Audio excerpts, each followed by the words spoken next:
Everyone thinks a crash is always sudden. Swissair 111 proved a different, terrifying reality. The tragic loss of Swissair Flight 111 wasn't a sudden, catastrophic structural failure or an explosive event. Instead, it was a methodical, agonizing descent into chaos, driven by an enemy far more insidious.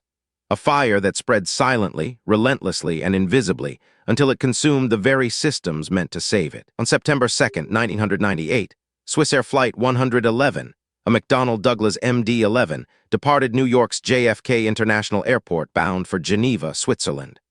On board were 215 passengers and 14 crew members, anticipating a routine transatlantic journey. The aircraft, registered HBIWF, was just 7 years old, considered a modern and reliable workhorse of the sky. Roughly 1 hour and 3 minutes into the flight, cruising at 33,000 feet off the coast of Nova Scotia, Canada, the flight crew, Captain Urs Zimmerman and First Officer Stefan Lowe, detected an unusual odor. They initially attributed it to the air conditioning system, a common occurrence with minor electrical glitches. However, the situation quickly escalated. Within minutes, the odor intensified and smoke began to appear in the cockpit. This wasn't just a minor electrical issue. Something far more serious was unfolding beneath their feet. At 10:14 p.m. Atlantic Daylight Time, the crew declared a PAN, an urgent, but not immediately life-threatening situation to air traffic control in Moncton, Canada. They requested a diversion to Halifax International Airport, about 66 nautical miles away. The initial plan was to dump fuel to reduce the aircraft's weight for a safer landing. This procedure, while standard, would take time, precious minutes that the crew and passengers did not have.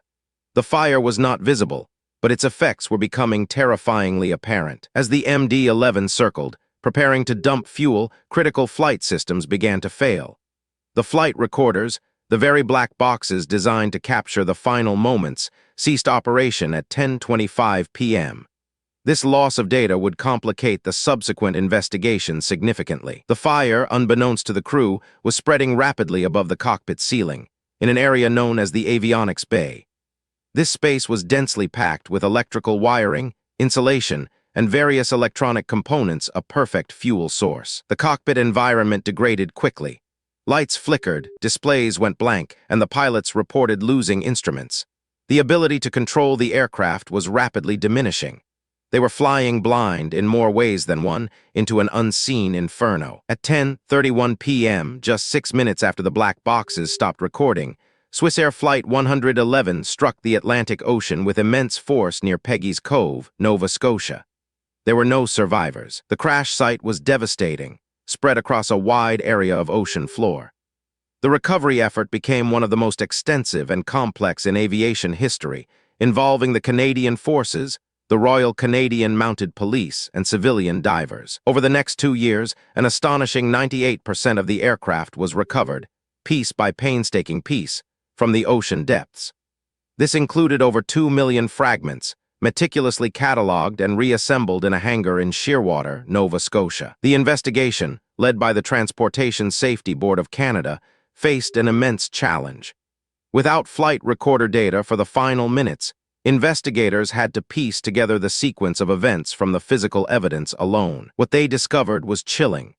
The fire had originated from faulty wiring within the in-flight entertainment system, specifically in a section connected to the first-class cabin's video monitors. This wiring, routed above the cockpit ceiling, ignited adjacent flammable materials.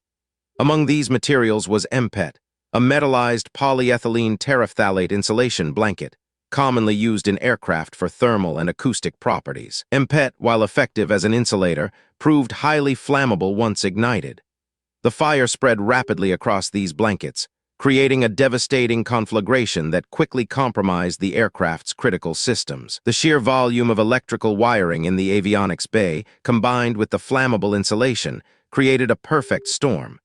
The fire didn't just cause smoke, it actively destroyed the conduits of control. The investigation highlighted a critical design flaw: the lack of effective fire containment and suppression systems in areas not readily accessible to the crew, such as the avionics bay above the cockpit. The TSB's final report made 23 safety recommendations, fundamentally reshaping aviation safety standards worldwide. These recommendations focused on improving fire detection and suppression, enhancing wiring standards, and eliminating flammable materials from aircraft construction. One of the most significant changes was the mandatory replacement of MPET insulation with fire-assistant alternatives. This single material, once thought benign, became a symbol of a crucial oversight. The tragedy of Swissair Flight 111 underscored the devastating potential of even a small electrical fault when combined with inadequate fire protection.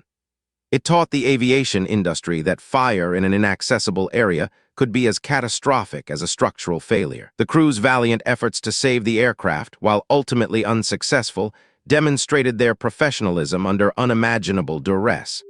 They fought an enemy they could not see, with tools that were quickly failing. Today, the lessons learned from Swissair 111 continue to protect millions of passengers daily.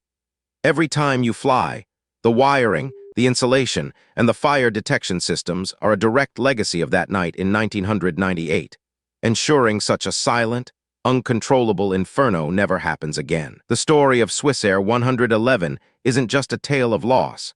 It's a testament to the relentless pursuit of safety that defines modern aviation. Next, uncover the incredible true story behind the miracle on the Hudson and how a bird strike changed everything.